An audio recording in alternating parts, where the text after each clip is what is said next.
Daddy daddy daddy daddy daddy daddy daddy ఏంట్రా అలా ఇసుకింతావు? Crackers ఎప్పుడు కొంటావు డాడీ? ఈ సంవత్సరం దీపావళి ముందు కొన్ను.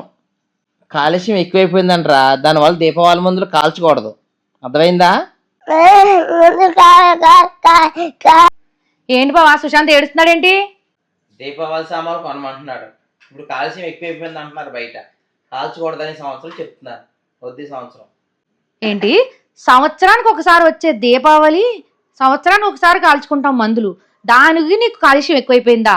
సరదాగా ఇష్టపడతారు అసలు పండగ అంటేనే దీపావళి, వాళ్ళకి ఇష్టమైన ఎంతో ఇష్టమైన పండగ. అయితే పెళ్లిళ్ళకి ఫంక్షన్లకి సినిమా ఓపెనింగ్లకి ఎలక్షన్లో నెగ్గితే కాల్చుతారు కదా మందులు, అవి బ్యాన్ చేసేస్తే సరిపోద్ది, ఏ కాలుష్యం ఉండదు.